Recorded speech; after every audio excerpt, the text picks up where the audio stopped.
now grow. Tangents now so.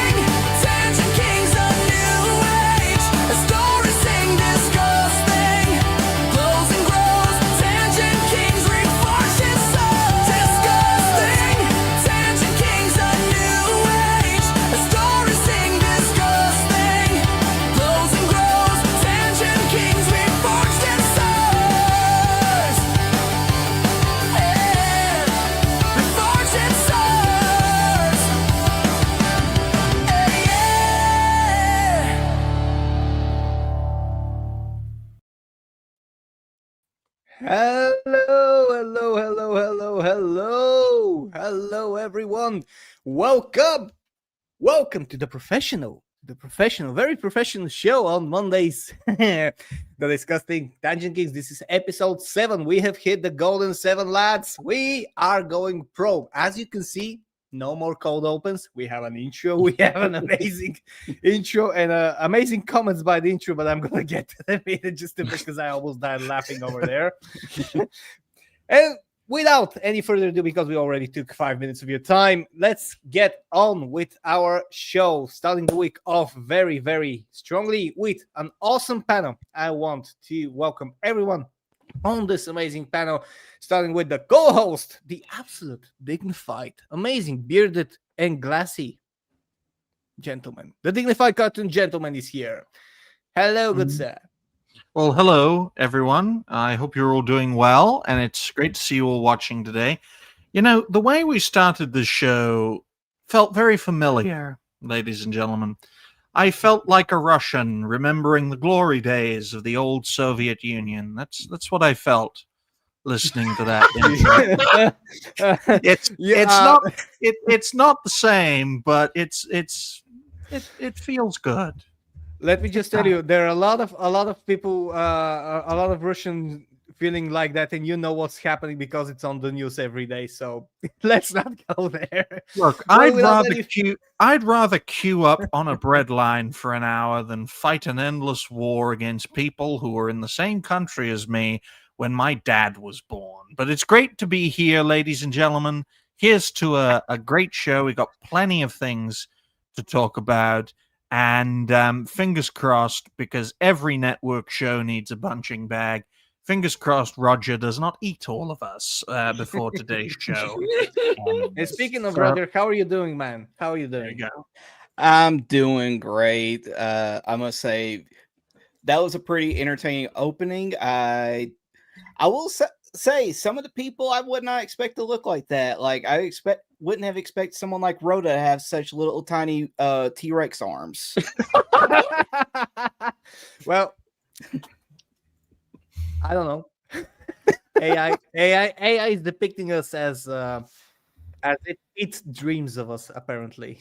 No, it was free, so that's why. Yeah. So I'll make this very clear right here, right now. That was an old intro, folks, that I made. I made intros for all the network shows on YouTube. Can't really play them on StreamYard because my signal is about as strong as the Soviet agricultural industry. But I will make it very clear right here, right now, that I appreciate Helzo's innovation. And I would appreciate it if you like the stream, share the stream. Donations are always welcome. And if we don't get any donations, then peace in the Middle East will finally be possible. So how about you, Jose? Have you been? Exhausted. It's already been a long day. Doing the groceries for my 73-year-old mother, who I'm very afraid that Digny may add to the intro before all things are said and done. But yeah, so I've been handling errands. Just got out the shower because I don't like. Look, Digny can do the show and potentially not be wearing clothing. We know Dash Attack doesn't wear any clothing under that VTuber. I can't risk doing that. Unfortunately, I have to. He's gonna I go have to AWOL. make sure that I'm always clean before the show because as a Hispanic I'm double dirty. But yeah, so I'm here having a good week. I'm still on Rumble somehow. They have not gotten rid of me yet. Although the check did clear, so I guess it wasn't for $7,000 like I would hope, because the CEO of Rumble is Jewish after all. So maybe a little bit less zeros, but hey, I would have liked some more zeros in there at the end of it. But hey, I'm not complaining. Things are good. Things are good. look, I'll tell you this, folks. Jace, who I call Jose because he looks Mexican, he is, on YouTube at least, exclusive to the network, which is a godsend. We need all the talent we can get. But what he and Alki John have been going through on Rumble is insane. Things that they have said things that Jose has said on network shows have not got us into trouble on YouTube, that have gotten Jose and his crew over at Cancel This Podcast in trouble on Rumble. And I think that is it's flabbergasting considering what Rumble is supposed to be about. But you speak of being Hispanic, you speak of being doubly dirty, Jose, live from the Iberian Peninsula. No, not from Spain, the other one. It's our super special guest. Des, how have you been? Welcome, Des. Thank you very much. In the same vein as Digny's inspiration, I want to say hello to all my fellow comrades over here. And thanks for having me back on this very diverse, very inclusive, and very professional network. I'm doing just fine, just carrying on doing my thing, making some videos and getting attacked on Twitter. You know how it is, basically another Monday in the culture war. This I'll is how it goes. I'll tell you this, folks, because this network is built on inflating egos. Ladies and gentlemen, the Portuguese Mauler is here. Okay, folks?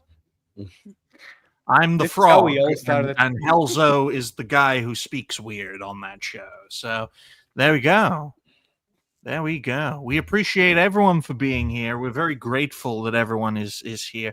If you haven't already, like the stream, share the stream. Donations are always welcome. Yes, we have a donation goal, 10 teal super chats. So that's $50, £50, or €50. And if we reach that goal, Helzo's going to have to play Dustborn again. So there you go. Nope. Yes. It's Happy Columbus I Day. already uninstalled it. I made a refund. This is not happening, so don't donate if you want me to play. Is Happy Columbus Day banned on YouTube, or can we actually say that? I have no Columbus Day, idea. I forgot. I have no idea, Helzo, but I need my £2.50 from this show. So donate for Helzo to play Dustborn. I don't care if he's renewed it or refunded it. My goodness. Oh, look.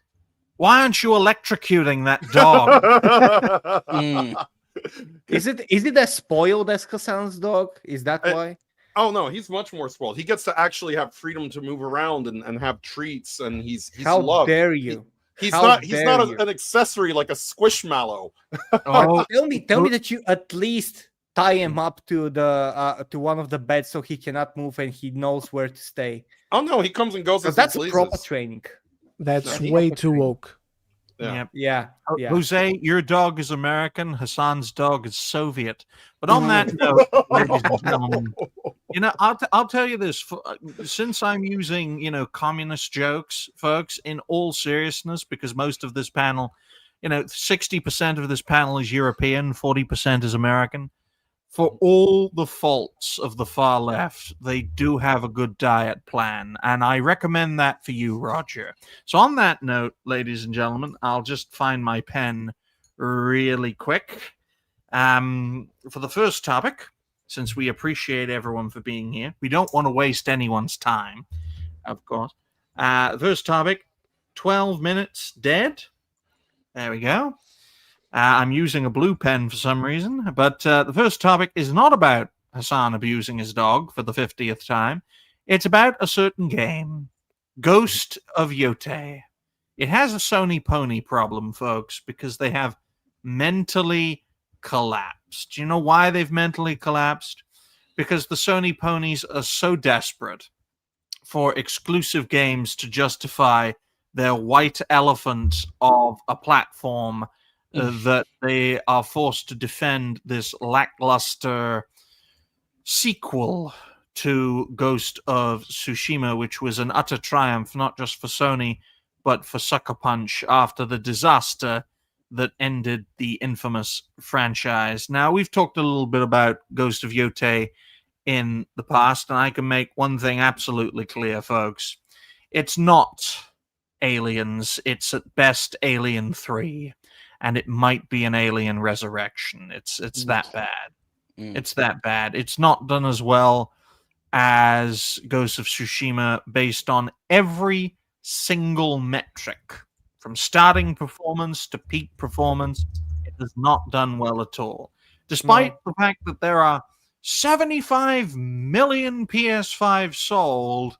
Somehow Ghost of Yote hasn't sold nearly as many. It's insane. So let's get our host's perspective, because he's a big fan of Lesbian Samurai, aren't you, Helzo? I've seen your what's the word? Search history. There we go. I've seen it. What do you make of all this? Lesbian Samurais are great in 90s style hentai, but as a video game, nah. I've managed to watch a lot more, by the way, streamers, a lot more streaming of this game, and I gotta say something. It is not entirely bad. It's not Dragon Age the Velgard or something like that. It does have substance. It does have some form of entertainment, but it's nowhere near as what it should be. Like, Ghost of Tsushima was, first of all, groundbreaking in many aspects. It had amazing combat, amazing storyline, deep characters. It was at the same time tame as it was very forward. I mean, forward as in explosive when it needed to be. So Ghost of Yote tries to do that, and it fails. It misses the mark. It's like trying to copy something but can't quite get the right technique to do it. Well, I'll tell you this, Helzo, right? Ghost of Tsushima is YouTube, and Ghost of Yote is Rumble. Sorry to put a tangent on this, but I just saw this on X, and I particularly want Jose's perspective, courtesy of Rumble, ladies and gentlemen. There we go. Oh boy. God damn, that's so tiny. Let's. Wow. That's funny. That is funny. Let me just quote this real quick as a Jace, slight. you gotta answer. You gotta answer. You gotta go and answer below that. Courtesy of Rumble, at YouTube deletes voices, we protect them. At MD Breathe, which is a health freedom channel. Do you sponsor pill popping on Rumble? You prove why open platforms matter. Are you Jose from Cancel This Podcast? Your thoughts before we move back to the topic. Good Lord. You know, the thing is, if Rumble does protect voices, they're doing a bad job of it, because what I've found, and I was talking with other people who've sort of found themselves on the wrong side of Rumble, so to speak, because there is a wrong side.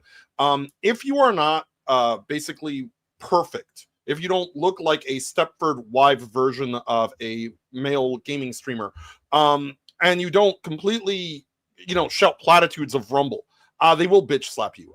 They are more prone to getting personally upset if you complain that something isn't working properly, if something is a questionable decision. And I've been vocal about it. There are other people who are vocal. Daramuth is a great example, as some of you have appeared on Daramuth's show and know of Daramuth. You ever see his views on Rumble and how low they are? And sometimes I wonder if it's because of the fact that he's willing to ask Rumble, hey, do you want to make things better? This is how. And they don't like criticism, and they punish you for criticism. They deboost you. They throw you in the back of the bus like your Rosa Parks. things like that. I personally, I have 158,000 followers on Facebook, constantly, trying to push for people to follow us on Rumble because I'm trying to build the Cancel This Podcast brand. And Rumble sort of, treats us as a bit of an afterthought. And I've been critical of that. I've absolutely been critical of that because they're, they want to feature the same 12 people over and over again in their gaming section and in their all of their content.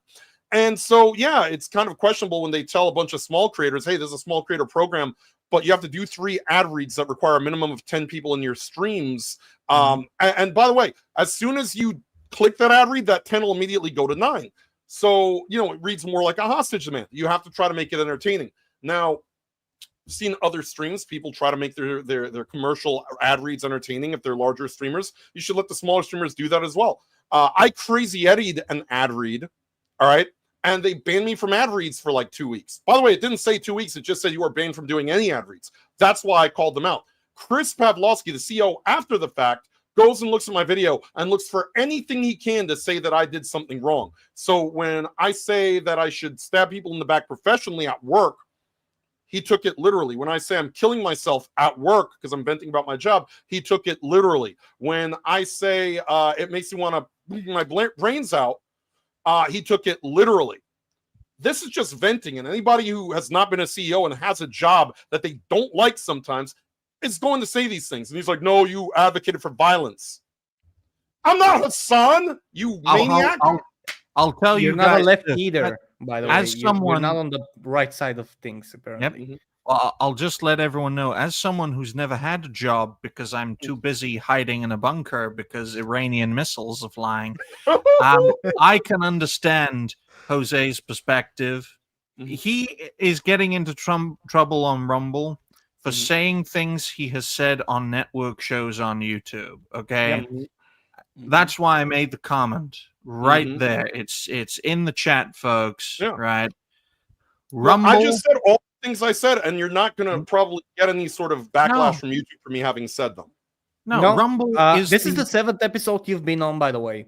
Mhm. And I have received zero issues, 0 comments, 0 notifications on anything, anything. And trust me, like, you've been here all the for every episode. Nothing like anything that was said from anyone. I have received zero trouble about it, which, seeing how at a certain time a lot of us were headed to Rumble just because of all the censorship and stuff like that, it's very weird that you're the one who's getting in trouble with the Freedom platform, like with the Freedom. And that tweet that Digny showed, that is just the tip, like it's an icing on the cake. It's just another example of say one thing, do another, Exactly. and that is not the thing we are going to endorse in the network. As I wrote in the chat, Ghost of Yode is the Rumble of samurai games. I think of everyone on this show today who would benefit most from a Rumble collaboration, it would be our special guest. And I tell you this, Des, you're not the quartering, you're not selling blood coffee, and you're not hyperinflating your audience on Rumble to justify being there while you pay your employee panelists full time and stress out and look like you're getting in your sleep 80s. Exactly. And we appreciate people like Jose. We appreciate Cancel This Podcast. What we don't appreciate is games like Ghost of Yote destroying quality of samurai games, and we don't appreciate platforms like Rumble saying one thing and doing another. With YouTube, YouTube will at least make it clear that it's one rule for one group of people and one rule for another group of people. You stay in your lane, you're going to do all right. It's as simple as that. But let's get Roger's perspective on Ghost of... Sorry for the tangent, folks, but it is called Tangent Kings. Roger, what do you make We do that on the show. What do you make of Ghost of Yote and the Sony ponies? I can't really say anything about Ghost of Yote because ever since it was just first announced, I literally could not care whatsoever. It's kind of like how we kept on saying about the Expedition 33. It's good. The first one, good game. It doesn't need any kind of sequel to it whatsoever. It's the same thing with Ghost of Tsushima. It didn't need any kind of sequel. But what I can say is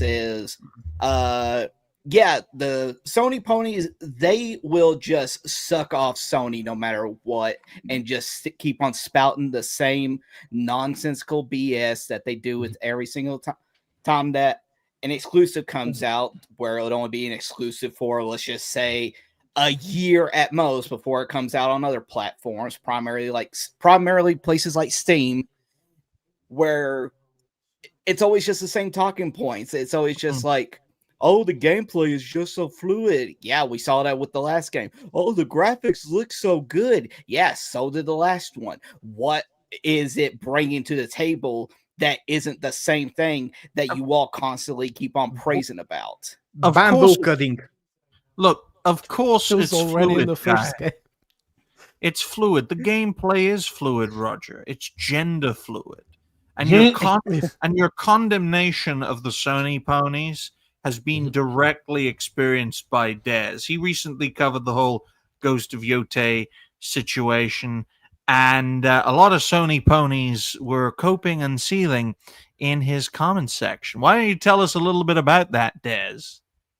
It's been so funny to see them wriggle around coping about the criticism to the game and having this weird disconnect in their minds where they think that it matters as much to us as it matters to them. I got a comment in one of the, I think it was the one before this one, so the one covering the boycott of the game. A guy just went, oh, it's crazy that people are letting their feelings get in the way of them missing one of the best games of the last few years. And I'm just like, what the fuck are you talking about? Like, Ghost of Yote, I'm sure it's a competent game, like, mechanically. It's basically, but if it's like Tsushima, in a way. It's more Tsushima, just better. And but Tsushima, way back then already, in 2020, it was basically an Assassin's Creed game done well. An Assassin's Creed game done competently and with care and with good writing and a better story. Tsushima had good values that I think a lot of gamers miss these days. Like, I don't want to be that guy, who goes on too much about masculinity in video games or whatever, but it did have these values of protecting his homeland and people fighting true injustice and evil, not just fake glittery bullshit like we see in Veilguard, but actual evil, actual problems. Jin was a stoic guy. He was willing to sacrifice his life, his family, his honor, something that he actually took very seriously, to save his land and do the right thing. And I think that was just a very important part of Tsushima, something that we've been kind of losing in many of these stories these days. And I think Tsushima filled that hole, no pun intended, for Digny to comment in regards to Dash Attack.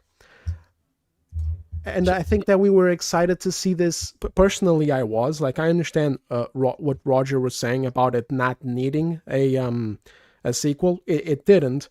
But the problem is, these companies go ahead and make these sequels anyway. So if we're going to make a sequel, keep the character. Let us continue the development of the character. Let us see where the story can go next, instead of starting over and just doing something with like what we have with Yote that doesn't have these values that the first game had, and instead offers nothing except fucking fish cooking. Well, yeah, Well, I would that's your- actually like to comment on what you said. That it's technically better, and if you compare them by technicalities, like in technical aspects, graphics and stuff like that, yeah, Yote has the best modern graphics. But that's actually the problem with modern gaming, is that they focus only on that, and they have forgotten how to kind of do a sequel. They don't know how to do a sequel to a game anymore. Like I'm gonna just give you an example with Mass Effect. Mass Effect was a very good example of how to do a sequel, to up the right things. And even though, let's say, the third game has some issues that a lot of people talk about. It's still action packed, and it still gives you a very good proportionate scaling up to the tension, to what you have been building on since the first game. Same with The Well, you Witcher, can- same with a lot of other games before, I will 2018 or something. Because if they had made just Ghost of Yotei 2 with Jin, just continue the story, Mhm. and that it would have been an absolute empty stores. Everyone would buy it if they could just Mhm. get to that formula. Mhm. Because Yeah.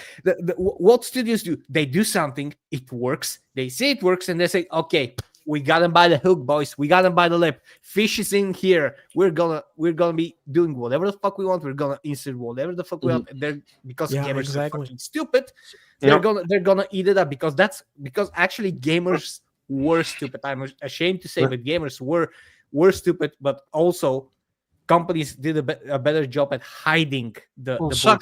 Sucker Punch has a history, gentlemen.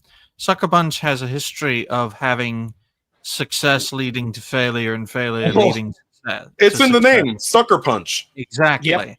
The Infamous franchise is a fantastic example of this. I mean, what led to the greatness of Ghost of Tsushima?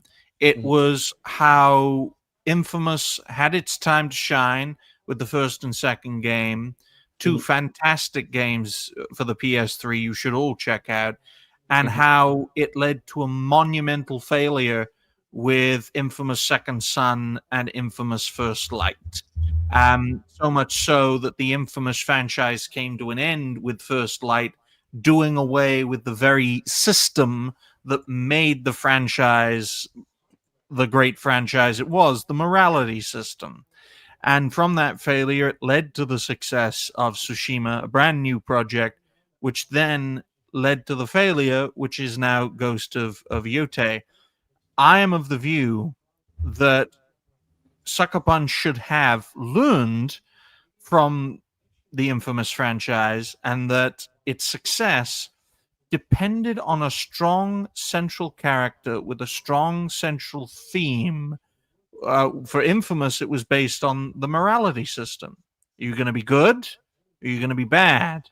And sometimes doing the bad thing is the right thing to do, and doing the good thing is the right thing to do, which then leads to the ultimate choice. And I think Ghost of Tsushima had a similar system with the honor system, which they didn't tell you about. With the Infamous franchise, they told you about whether it's good or bad. But with Tsushima, it was kept covert in a sense. But no, we're gonna take the success. We're not gonna learn from the success, and we're just gonna create this monumental failure because our company is infested with these infiltrators who are purpose built to destroy our company. Go ahead, Jose. Well, think of it this way. The best analogy is, let's say you are marrying a beautiful, beautiful woman on your wedding night. And then when the honeymoon's over, she gains 50 pounds, gets hair in funny places, decides she's not going to cook, not going to clean, not going to do anything. And you're just sitting there completely miserable while this woman now looks like an offensive blindman. That is Ghost of Tsushima versus Ghost of Yotei. And what I mean by that is simply Sony is desperate for a new franchise. They've constantly been criticized for not creating franchises anybody gives a damn about, or leaving their old franchises by the wayside. Tsushima was a hit, probably accidentally. They probably didn't think it was going to be as big as it was, but it was. But the thing is, it rubs certain people the wrong way. And we know who those people are. They are the journalists at The Gamer, at Kotaku, at PC Gamer, at all these places that write about video games and talk about how much they hate the male gaze. They hate things that appeal to men, grown men. And look, grown men, there's nothing more cooler than running around with a samurai sword, smashing enemies and everything in sight. Ghost of Tsushima was so much fun that John, my co-host, who barely ever game streams, I was like, he was all over Ghost of Tsushima on opening day, just having the blast, and he barely does that. I do all the game streaming. So, thing is, they had a market they had a captive audience. And what did you do? You pissed that audience away with Ghost of Yotei because you wanted to push this agenda, this nonsense. You wanted to double down on it. Also, I do think it would have gone a little bit better. As Helzo said, it's not that it's a terrible game. It's a little bit less polished than it should be. It's a little bit more agenda driven than it should be, but not all the way cringe. But what made it cringe is the voice actress going on social media and antagonizing everybody from the development to now. And right before the game coming out, the development team not keeping their mouth shut, disparaging Charlie Kirk right after he was assassinated. You have to stay in your lane. Just say, we want to make a good game. We want to appeal to the fans. We want you to enjoy the game for what it is. That's it. That's all. Don't go, I am Antifa. My girlfriend is too. I like a bunch of genders that are made up. Like, don't do that, because all you're doing is now alienating 50% of the audience. You should have just kept your mouth shut. You should have just stood in your lane. Nobody would have criticized you. Even if you were on the left, you could still have those positions. Just don't make it public. And so what happens is the game did sell less than Yotei. And here's the problem. Less than Tsushima, rather. Here's the problem. Because Yotei sold less than Tsushima, you now cannot reliably create a franchise. It is a very different thing when an Assassin's Creed game does bad and had 20 or so games before it that did very good. All right. It's very different when a Final Fantasy game has 10 games that did very well and then starts to go downhill. It's very different. Your second game has to cement your legacy as a franchise if that's what you're going to do. If your second game does worse than your first game, it means you lost the hook. You lost the hook. This game had to outsell Tsushima by leaps and bounds, not just by a little bit. It had to do by a significant amount. So they can say, okay, we have gold here. But the Sony ponies, of course, are going to continue to double down because these are sad, pathetic people that think owning things, material things, makes them better human beings. These are people who buy an iPhone when they don't need an iPhone, just say they have the newest one. And the PS5, no exception. These are people who bought the system when it had no games on it. You've seen the memes. It still has no games. It's the running joke with this console. It's insane. It's insane, though, gentlemen, that on the second-hand market, a PS5 is cheaper to buy than an Xbox Series X, despite the fact that in the first-hand market, the PS5 has sold way more than an Xbox Series X. It just goes to show that the Sony PlayStation has indoctrinated an entire generation of console gamers, and it is an addiction. Sucker Punch. It's a brand. It's like when people buy clothing that just has like a polo logo on the shirt and pay like, twice as much for it, even though it does nothing. That's what we're seeing here. It's a brand. They're paying for the name. Also, Sony and PlayStation aren't upping their prices every other week and removing things from subscription services while doubling the price. So, like there's certain things that are happening with PlayStation that are better than Xbox for sure. And I think that PlayStation is going to be one of the, probably the only remaining console in the long run, like a legacy console. I was going to say, just going back to what Jace was saying about making, if you're going to make a sequel, the second one has to cement it as a franchise. We've seen them attempt to do this before, and we've seen how much of a massive screw up it was, and it came out the same year as Ghost of Tsushima with The Last of Us Part 2. Correct. And it's the fact that they keep on trying to push like certain ideologies and whatnot into their games, because let's not forget, we got the best line in that game of bigot sandwiches from that piece of crap game. I'll make this very clear before we move on to the next topic, which is probably the main topic. Sucker Punch has, in its recent history, usually ended its franchise on game number 2. Infamous 2, for example. And when Infamous Second Son failed, they created First Light as a sort of prequel / send-off, because one of the side characters in Second Son was actually well liked. And the same is true of the Ghost franchise. One, success. 2, whether it's a success or a failure, it ends, they move on to a different project. One thing I do have to give you before we move on is is that they are saying that if the next, major Western title, Intergalactic, does not perform well, there's a rumor that Sony is going to pivot back to the Eastern studios as opposed to relying on these Western studios. And just between you and me, guys, I don't think it's in the cards for Intergalactic. That game is a dead game walking. No. It's That not game going- is And that game is UA.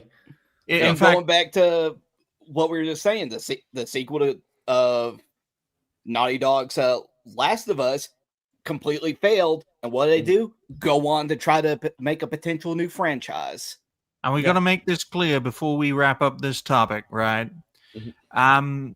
Porsche's collaboration with Intergalactic, the Heretic Prophet, will do about as well for them as Jaguar's rebrand.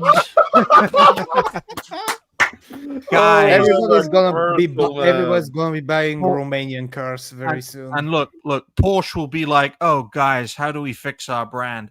I know, we'll build engines for German tanks. That's gonna be a very profitable market, if you ask me. Oh, something man. something Indeed. tells me. And on that Jaguar note, went, folks, from, Jaguar went from Bond to that. Good Lord. yeah, no one in the UK will buy a Jaguar now. They're that dirt cheap because their reputation has gone into the toilet. But 2.2, I'll write it down for 38 That minutes. actually makes a dead. lot of sense. Yep, it does. My brother there's- has a Jaguar.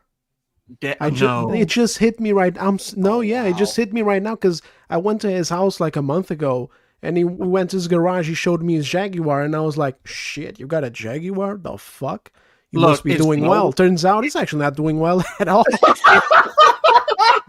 It's the only, because I bring up Jaguar, folks, because it's the only time ever a company was better off in Indian hands. Jaguar. Look, it's gotten to the point the Atari Jaguar is more respectable than the Oh my Jaguar God. vehicle brand. Speaking of things that are about as successful as the Atari Jaguar, 2.2, Hassan defenders excuse dog abuse as Philip DeFranco leads the way. Now, folks, a lot of people have come out of the woodwork to defend Hassan Piker in a very similar way to all the people who come out of the woodwork to defend bombing children's hospitals. I won't elaborate any further on that. If you're in the know, you know what I'm talking about in regards to that situation. When it's clear, there's not just one video of this, there are several videos of this and dozens of instances of Hassan Piker abusing not only his current dog, but his former dog and other dogs. And his comments being very inflammatory to dog ownership and pet ownership of any kind. And you've got all these people coming out of the woodwork defending him. I think the most egregious defense would have to come from Philip DeFranco. Blooper. I'm bloopering, damn. A prominent content creator who was once very well respected in the commentary community until he unveiled himself as a propagandist, for lack of a better term. And to me personally, all these people are defending Hassan because if Hassan goes, the precedent's set for them all to go. It's as simple as that. And now we're entering a period where the only people who are benefiting from the US government shutdown are Donald Trump and Hassan Piker. Because if those damn hearings were taking place between Discord, Reddit, and Steam and Twitch, with the US government congressional hearings, Twitch would have thrown Hassan under the bus to protect their organization. So, Hassan, defend the government shutdown because it's the only thing keeping you from being deplatformed from Twitch. I think most of the panel are pet owners.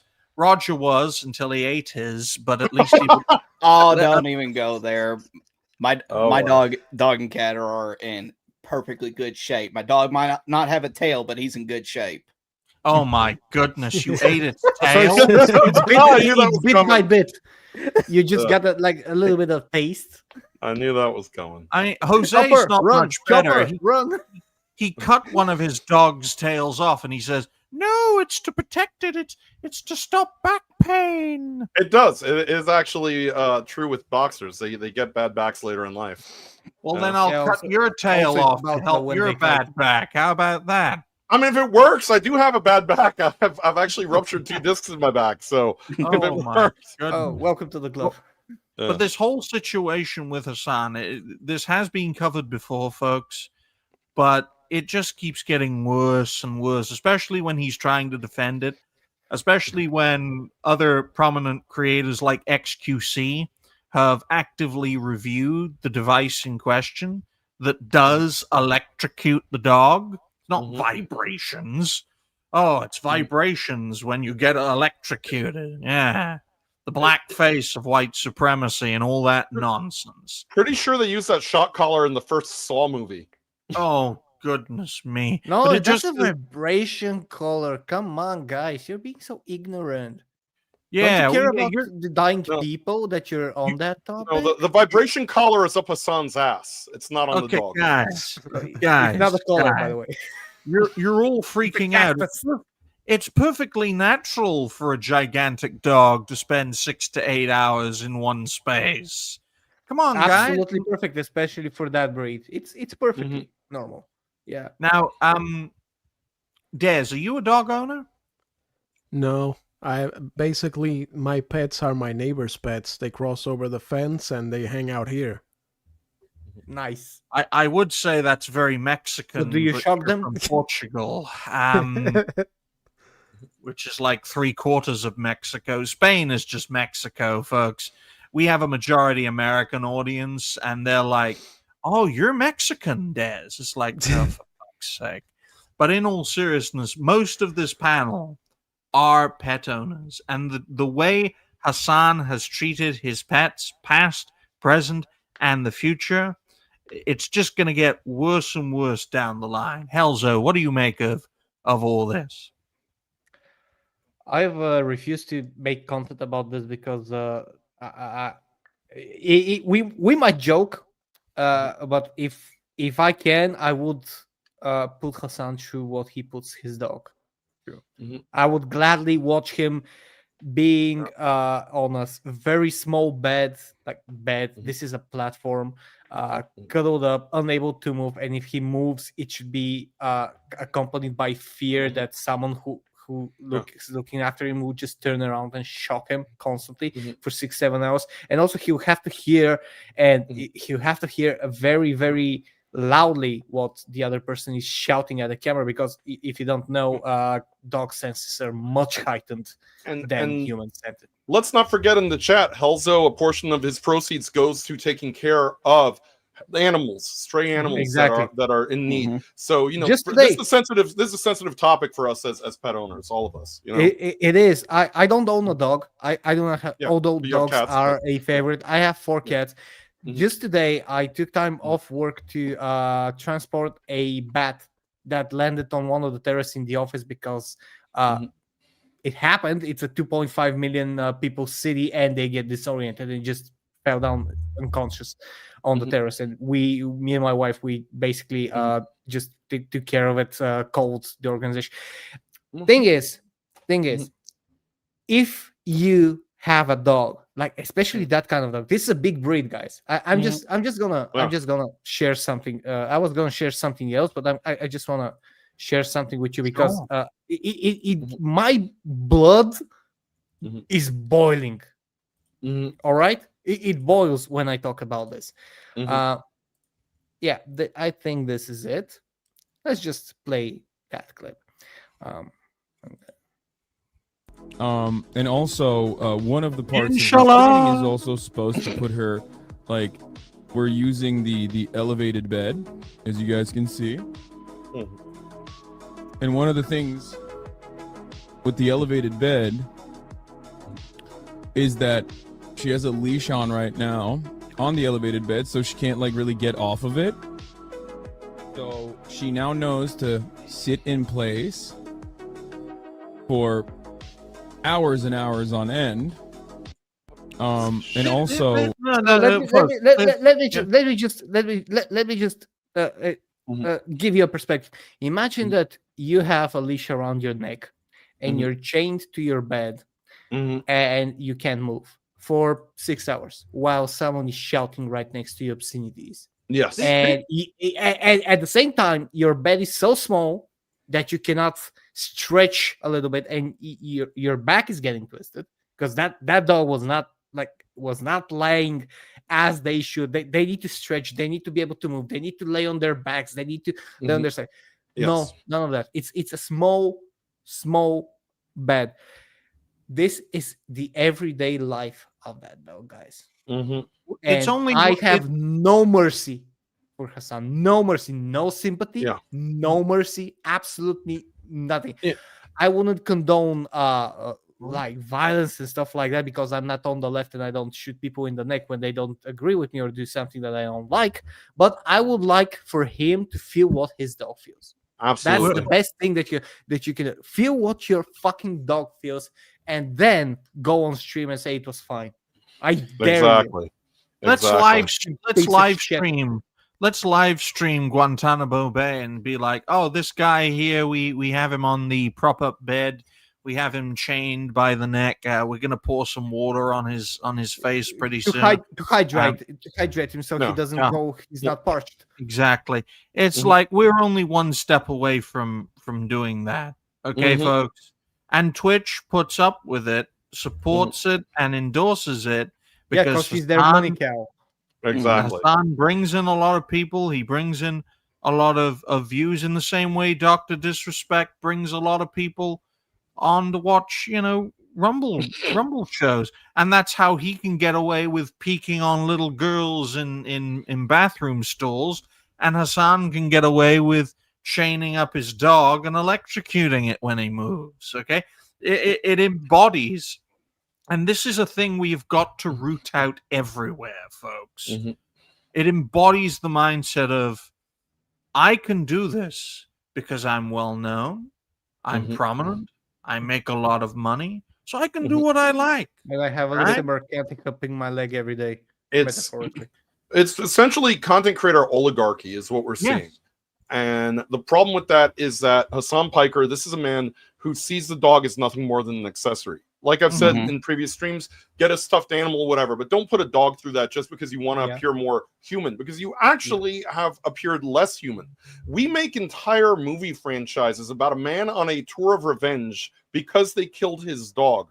People, there are memes out there that say, hey, I can watch a person die in a film and not lose a sweat. If I have to see an animal die in a film, I have to turn my head. There are people who don't like the Sarah McLachlan animal cruelty commercial because it pulls at their heartstrings too much. Even among the left, there are people who they draw the line at animal cruelty because it's not a left or right issue. It is a human issue. And unless you are a complete sociopath, which unfortunately happens to be the brunt of Hassan's fan base and Dan Clancy over at Twitch. Unless you're a sociopath, it does bother you. We're at the point where even Pokimane has people working for her who don't want to air her discussion with Hassan Piker because of what's going on with the dog. Because people look at this, and even with all the horrible things Hassan said, and there are people who say, well, why are people going so hard at the dog thing? Hassan has said worse things. They should be focused on that. Well, you know what? To get people to focus on that, you got to take the shot that you have, which is the dog. Because that's when people will hear about the dog thing and they'll realize that the rest of Hassan's content is equally as screwed up. That this is not a person that you should be putting on a pedestal, should be putting in magazines, should be touting as the left's version of Joe Rogan or whatever the hell it is that they've been trying to push. This is a grown man in a dress that throws a temper tantrum when he gets caught abusing his dog. This is a man who looks up to the Michael Vicks of the world. And he is a piece of just complete. And there are words that I will say that no Rumble nor YouTube would like me to say, but I don't wish happiness on a person like Hassan Piker because what he's doing to that dog is beyond repugnant. You gotta check out Jose's Rumble shows over at Cancel This Podcast. That's when the dog's like, I am out of here. But and despite all that you've pointed out, Jose, Hassan still gets endorsements by the likes of Philip DeFranco. We're not talking about minnows here, folks. We're talking about very prominent voices, because Jose is right. It is an oligarchy. And myself and my mentor have always embodied the mindset of it takes all sorts to be a content creator, and anyone can be a content creator. The network is anti-elite. It is against the concept of cliques, and it opposes oligarch content creators. And we've done our best to bring people together of all shapes and sizes and of all persuasions and of very few colors, because it's very weird. The lighter you are, the thicker skin you have. It's so weird. But I will point out right here, right now, that we draw the line at abusing innocent animals, especially in the Western world. I know Jose said earlier that this isn't a left or right thing. Unfortunately, internationally speaking, in the West, animals are treated, you could argue, too well. And in the East, they're not treated well at all. Well, they're treated like delicacies in the East, Digny. Exactly. And in the West, they're so fresh. In the West, animals and when I say animals, I mean pets. Pets are treated well, sometimes too well, with obesity, obese cats and that sort of thing. In the middle of the world, especially the Middle East, they're treated as sex objects, and in the East, they're treated as food. So there's a really interesting dichotomy from an international perspective, and this is what we also try to do at the network. We don't look at it from an American perspective or a European perspective. We look at it from a worldwide perspective, which is why I'd like to agree with Jose's perspective that we could all see this as a red line issue. Unfortunately, though, it isn't, because in some parts of the world, what Hassan is doing is not just normal, but it's also a bit of a light touch. I wanna address something that Waiku asked. It still baffles me how Hassan has an audience at all, and this is something that Jace touched upon. His audience fucking edited the initial clip to seem like the audio matched when Kaya was up getting her foot up, so she it looks like she nicked. They edited that to make Hassan seem innocent. That's the kind of audience this absolute POS has. Well, these are the kind of people that watch him. So it's not a problem for them to have to share his views or to watch him for his views. And people are angry about his views, but there's something I said yesterday on Will of the Fans stream. When he did that to Kaya, you activated an entirely different part of people who hate you's brain. People who don't view you as a good person. You activated another portion of their brain for another thing to hate you. And you activated people who didn't really mind you, didn't care about you at all, didn't care about your opinions, didn't care who you are. But then you got them as well. Because every sensible and good person would never harm a creature that cannot protect itself. Like a dog's affection is ultimate. It is pure. It is very easily earned, and you treat him well for a couple days. He can protect you until the end of his life. Absolutely, and that's the most pure, innocent love. And if it was any other animal, any more feral animal, you can bet your ass that on one of the streams it will go for the neck. Absolutely. Not just that, it's also the fact that whenever you see that moment where his dog yelped and everything, there is something inside your brain to where whenever you hear like a dog or any kind of animal make that kind of noise, it's just like an inner feeling where you have to go and check to see, oh my God, what's wrong? What happened? Where it makes you want to make sure it's okay. While in Hassan's case, showing how absolutely inhumane he is, he's like, "Oh my God, you're so annoying." Yeah, well, that's the thing too, Roger. It's the tone of voice that he takes that really tells the tale even more than the action.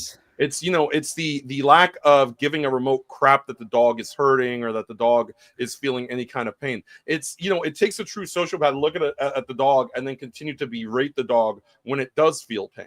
And that's where people sort of need to look at this and reevaluate. Why are we following somebody who's so open about being a piece of crap? I mean, look, some people who are fake, and I'll give us on this. At least he's not being a phony in terms of trying to be a nice person. No, he's being an absolute piece of crap on camera. He's showing exactly who he is. And the question is, why would you follow someone that's who they are at the end of the day? Well, easily because the people that will go out and defend him will go like, how can you all be so concerned about dog when there's a genocide going on in the Not world? anymore. Not anymore. Well, for now at That's what least. I'm For thinking. 5 minutes. Well, Weicho made a great point about he can't understand Hassan's audience. We have to consider that Hassan's audience, it's not mostly made up of hate watchers. Hate watchers are a tiny minority of Hassan. I was going to call him Han then. Hassan's support base. The majority of Hassan's supporters are non-Western. They are left-wing. They are Muslim, and they are, in a sense, pampered people. Of course, there's a significant minority of his audience that are Western and almost universally left-wing. But we have to consider that the way Hassan treated his dog, by Muslim standards, A, he shouldn't have a dog because it's against their thing. But B, he's treating his dog way too lightly. His dog shouldn't be inside, for one. It shouldn't be pampered in such a way, for two. And a shock collar is a light touch way of doing it from an Islamic perspective. Go on. Jose. Well, I was going to say also, we do have to remember that a lot of the people on his fan base are the same people who just basically posted a bunch of TikToks and videos of them celebrating a man dying in front of his wife and 2 children. Yeah. So these are the type of people that absolutely would not give a damn about a dog. Sociopaths unfortunately gather other sociopaths. And not all of them, unfortunately, folks, not all of them are in our part of the world. As I said, the international perspective on pet ownership is far more negative than people in our parts of the world would like to believe. As I alluded to earlier, the East used them as food, the Middle East used them as sex aids. Okay, so when you use that exactly, I was about to say that his uncle is very known for wanting to legalize bestiality. So greatest fucking meme of all time. And once you understand, and this is what Philip the prank. Where is that meme? Somebody send me that meme right now. You got check private. That's what Phil DeFranco is defending, folks. From a Western perspective, of course, Hassan should be universally condemned, deplatformed, and criminally prosecuted. Yet we have to understand, and always understand this, folks, that the internet is not just forever, it's also international. And in a world of 8-9 billion people, the majority of those people endorse abusing animals, because in the majority of planet Earth, animals, pets, are considered a pest, an infestation, spreaders of disease, and they have to be purged. Helzo can tell you he lives right near Turkey. No, look, you don't have to live near Turkey. Sadly, there is a kind of an old ritual in my home country that is actually now officially banned, but it's still happening. And each time that it happens, I would want to teleport there and just drop a nuke on the whole area. It's called, like in Bulgarian, it's called trichene, where imagine tying a dog on a tree and just with 4 ropes and just spinning it for good luck. Yeah, that's pretty much it. And I would like to go and get all gangster in these situations, but yeah, sadly, then I'll have to, as we call it in Bulgarian, do time like I do it for actual humans. And that's the thing people need to understand. And that is the reason why Hassan still has his support base, combined with the fact that he has the support of those who have institutional power, Plus, he has many prominent creators supporting and endorsing his actions, and that's why he won't fade away. Right? If he didn't have any of that, if his audience was uniquely Western, he would have been deplatformed the moment he said America deserved 9/11. Absolutely. Okay? It would be like if he said in the 50s and 60s, America deserved Pearl Harbor. He'd be wiped out, be absolutely eviscerated if he had said that then. Do you think him and Dan Clancy have one of those weird relationships like Johnny Depp and the director? What's his name? The director. What? That puts him in everything. Tim Burton. Tim Burton. Yeah, like those guys probably got a little bit of a cum sa relationship. Because look, what's Dan Clancy's excuse? I guess money, but good lord, no dignity.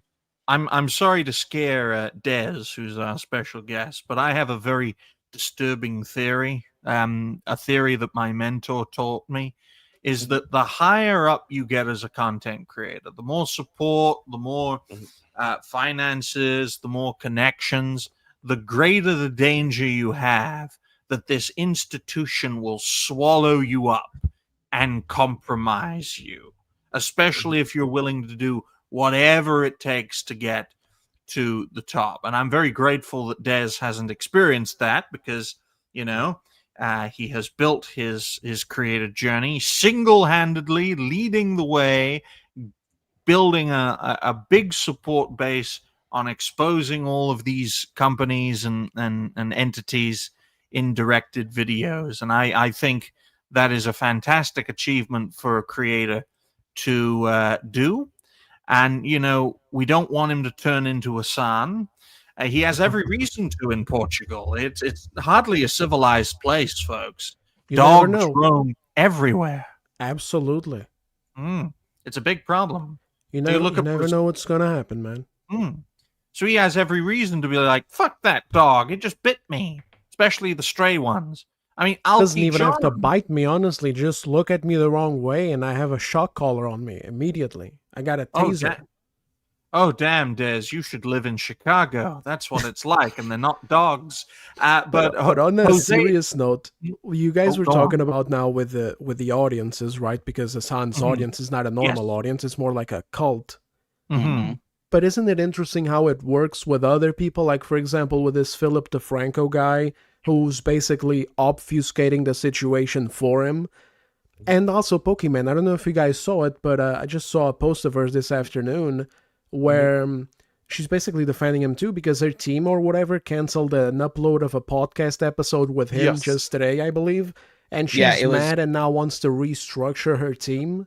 So it's not just that they keep defending and supporting him despite the obvious and even bigger issue of advocating for violence and all that. But also it seems that they're okay with him abusing his dogs. Well, and sure, we see some people... Go on. We see some people calling them out on the comments, but it's minimal because I called it out. I called her a retard, basically. And and I got a bunch of people on my comments, and they're delusional too because they're like, they're doing those far left talking points. Because I was like, oh, so you're okay with him supporting terrorism, blah blah blah blah blah, and of course they were like, actually, Israel is the terrorist here, and so it's like,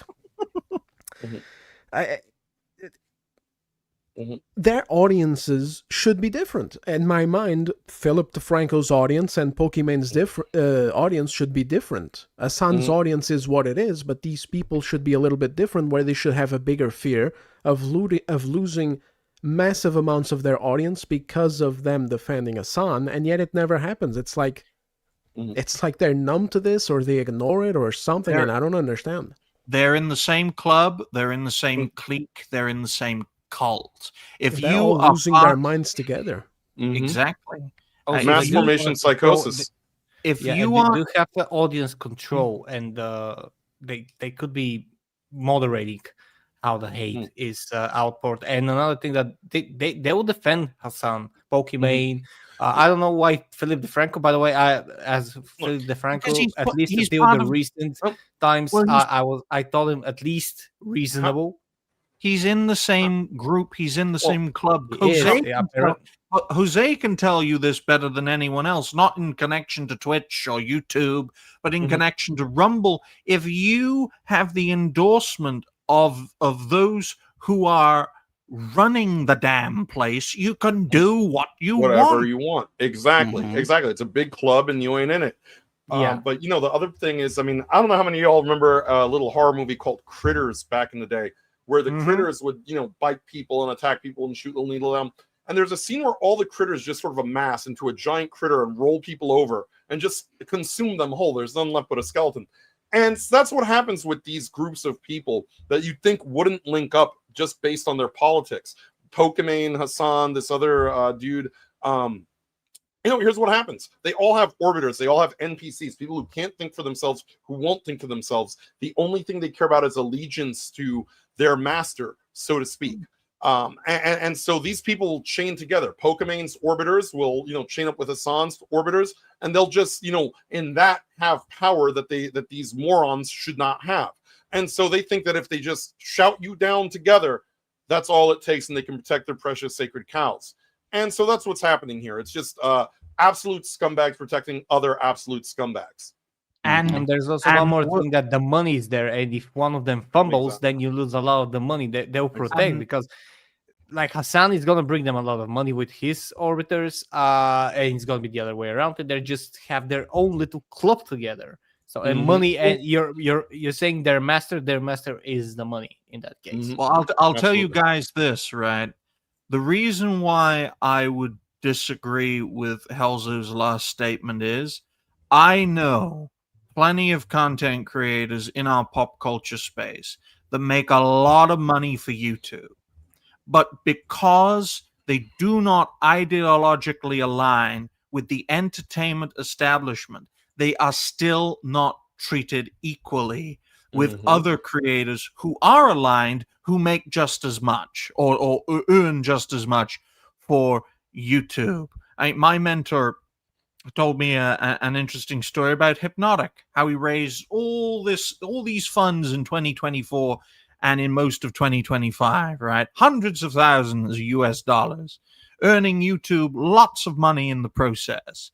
And after he hit 100K subs, didn't get his plaque, didn't get his silver plaque when he hit that milestone. I don't know if he's got it now, but at the time, he didn't get it. I don't know if that changed, but it just goes to show it's a classic example. Well, it's a classic example, Helzo. It doesn't matter if you make even more money.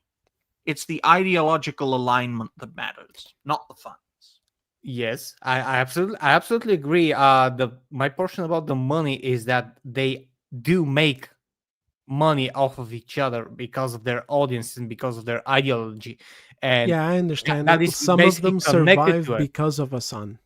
Yeah, and Twitch is going to do everything up until the last 80 bits of power, their last molecule of relevancy. They're gonna protect him because he makes them a lot of money. They're gonna protect him up until the very end. He has to shoot someone on stream for them to ban him. He has to cost them money for them to get rid of him. Right now, he doesn't cost them. He doesn't cost them. He costs them relevancy. He costs them respect, but he doesn't cost them money because still people are going there. They're donating. Twitch is getting something from that, and they're still up above water because of him.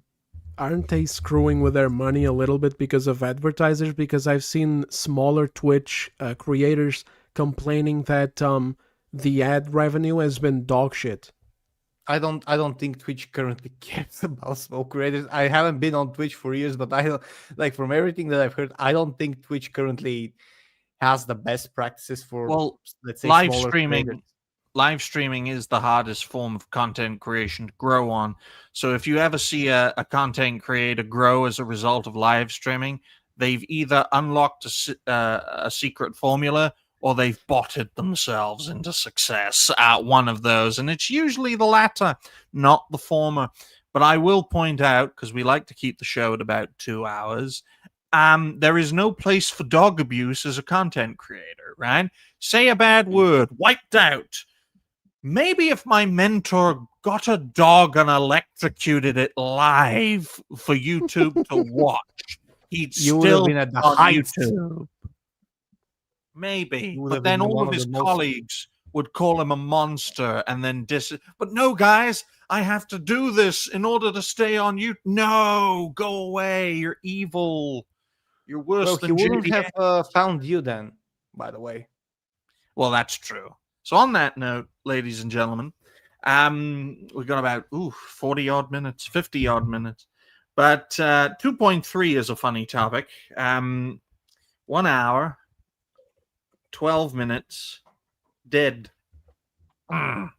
Excuse me, ladies and gentlemen. Like the stream, share the stream. Donations are always welcome. Third topic for today's show is Sora's AI vids go wild, with Ricky Barrick and Stephen Hawking deepfakes of them using or being in rather WWE rings, doing all sorts of funny shenanigans. Now, I should probably provide some visual context for this situation, but an overarching theme of the network so far has been our condemnation of robotics and artificial intelligence. We are a humanity-first organization at the network. We are pro-human. We are ideally pro... Well, you guys can see what we're pro. Look who's on the panel. And we appreciate having more and more people being a part of this effort. We're not in favor of wireback clanker motherfuckers infesting our place and ruining our community, right? Damn clankers. Good Indeed. jobs. But I'm just going to type in real quick Ricky Barrick AI, just to let everyone know. Because it's weird, man. It's weird, it's funny, and it is terrifying. Because I mentioned this last time that we talked about Sora AI videos, and this is the worst that we're going to be getting from now on. It's only going to get better. It's only going to get more realistic. I've already been duped twice this week. And by this week, I mean today, by watching a grandma punching a bear. Sheesh. Okay, guys, I can't find the specific example, but all I did was type in Ricky Barrick AI, and here's one. Okay. Oh, boy. I'm gonna have to make it bigger. There you go. Press That's what he play. said. Of course, it says Sora for transparency's sake. I got with me. Yes, sir. We're just chilling. He's my boyfriend now. I guess that makes you my Oh, boyfriend. God. Lucky you. Let me steal. Oh, my God. Stop! It tickles. Your Oh, little no. hand fits right in mine. Yeah, like a glove, but way better. Feels so good to be gay. Me too. I'm gay. And I'm proud. Feels good to share the shoes, brother. Yeah, we can be gay together. It's Come awesome. here. We're gay and happy. Hold still for me. All right, catch the light on your glasses. Oh, Make me look no. handsome. You already do. I'm just letting the brush know. You're sweet. Don't forget the beard. It's the best part. Yeah, I'm gonna take you down. 2, 1, go. Stronger than I thought. I got with me. Oh, Yes, my sir. We're just. God. That legit short, looks like a gentlemen. Vine video from 2007. This It got me does. fucked up. The pacing, thought the that this pacing was is going a to be- Vine pacing. Fucking hell, mate. Was that Des? I thought the theme of this video that you just showed was going to be like a Make-A-Wish Foundation, but then No. suddenly I'm gay, and the story changed completely. Hey guys, don't you're clip gonna like what Des just said. But let's play Yes, this. please clip. don't clip it, otherwise I think Dan Clancy is going to come and groom me to be a Oh Twitch yeah, content creator. Dan and Dash will come for you. Oh, boy. Here we go. Double D. Wir reden heute über etwas, das die Welt verändern kann. Okay, we're getting banned. We're getting Oh, banned. boy. Oh, We're boy. done. We're done. It was nice knowing you guys. Guys, good news. Furious Dan, you're about to get a network show. Oh, boy. What else? Yeah, this one was very interesting, folks, because one half of this video is AI, the left part, but the right part of it isn't. And there's no Okay. label.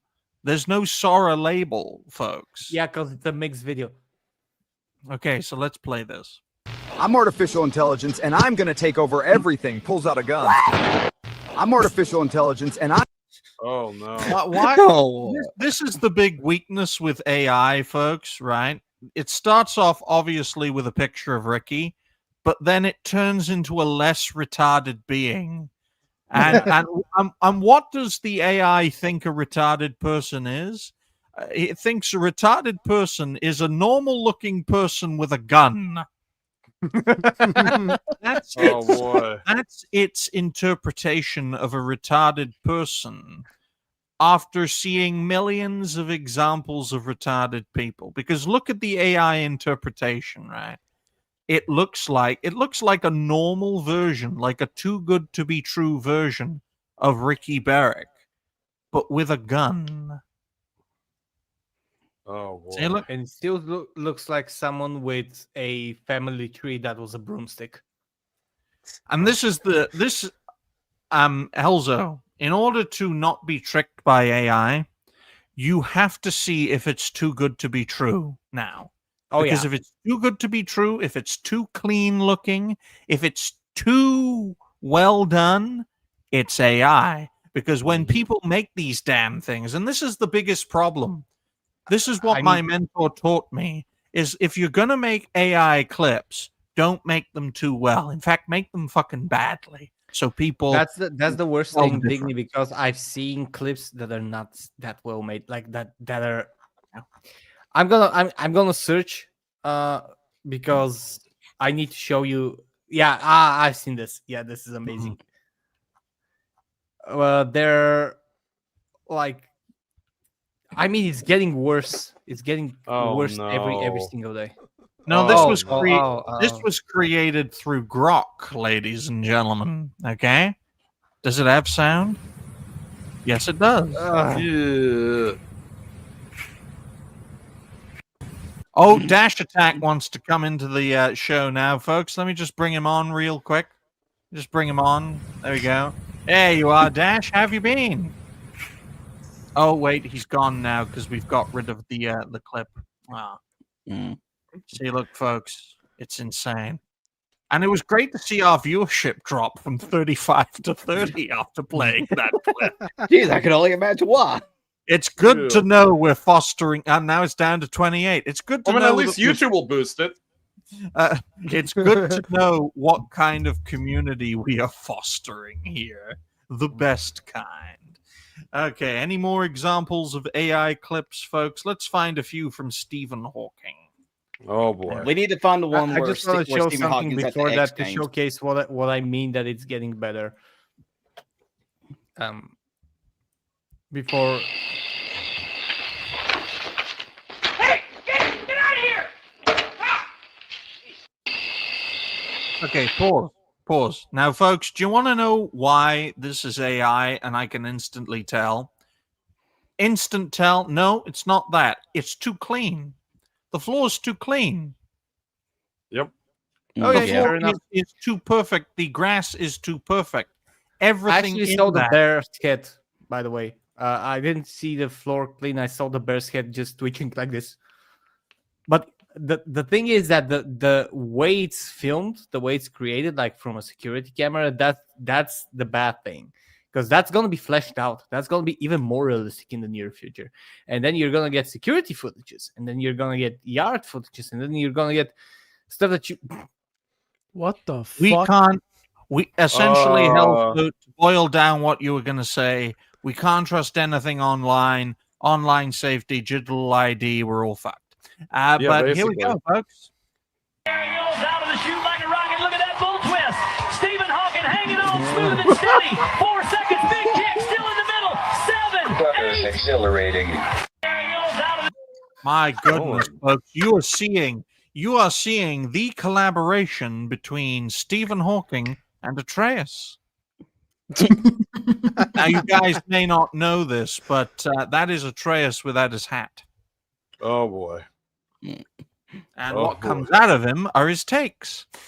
But don't worry, folks. My mentor taught me a lot about Atreus and how he's very similar to P. Diddy.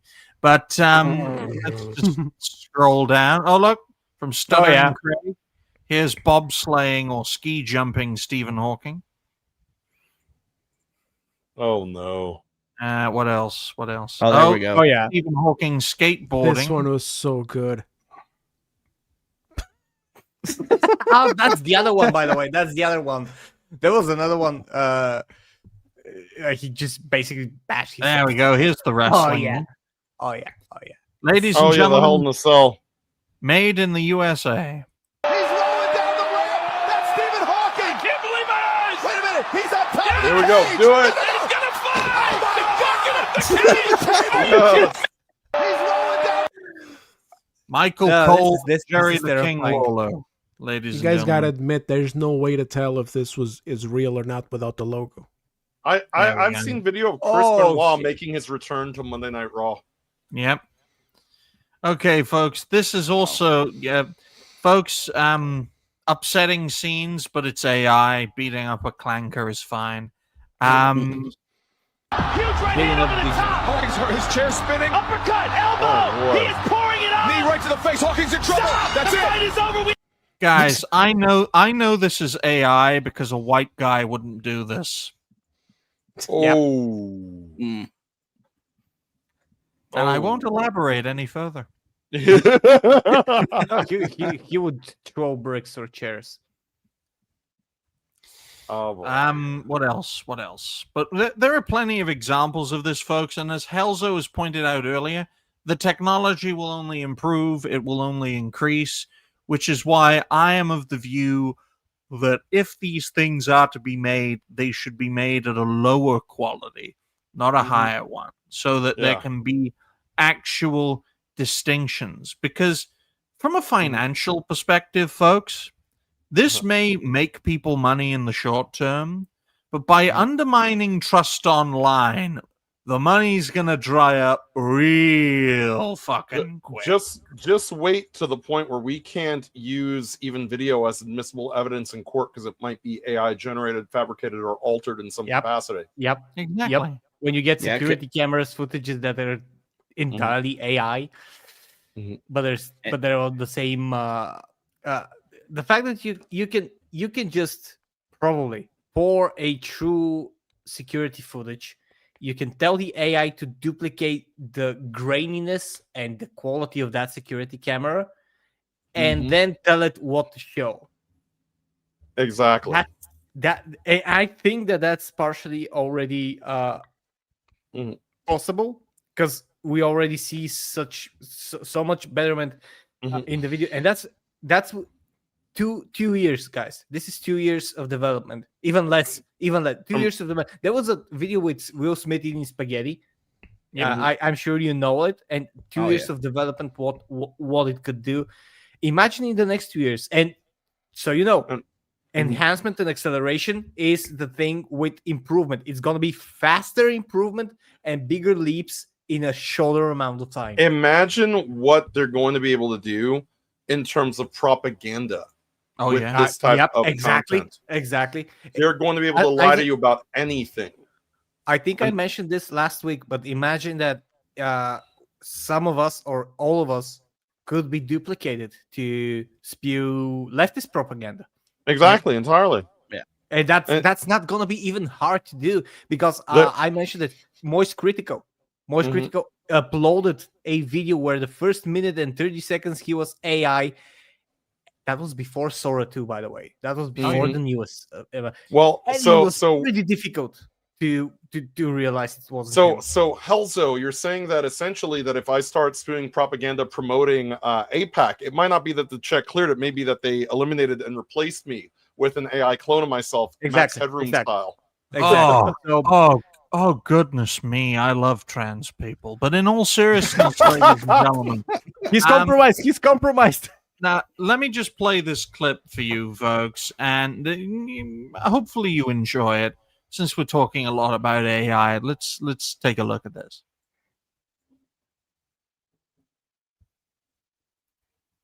Oh no! What the? Okay, folks. Okay. Artificial intelligence has gotten so well only because of natural stupidity. It's out of control, man. No, folks. This is real. Yep. This is Well, not that's fake, and I India. can tell you why it's not fake. A, Indian.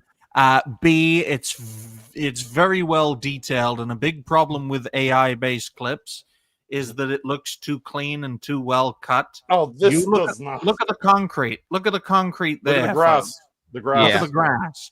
Grass is too well detailed. The concrete has imperfections. Right? He didn't clip through the fucking metal. You can almost smell this guy. Yep. And this is a real thing that really happened. So it just goes to show, ladies and gentlemen, that there are still ways of separating truth from falsehood, reality from fantasy, and that separation is based on one universal fact. If it's too good to be true, probably is. Just remember, you can't spell APAC without AI. Indeed. And you can't spell Des without E. You see, We're things, cooked. Indeed. Yep. And saying random things like that will separate you from a machine, because not even a machine would be creative enough to do that. Because if they tried to do that, they would out themselves as a machine, right? Yep. It would be like Roger pretending to be what's that word? Anorexic. There we go. It's not going to work. Damn. It's not going to work.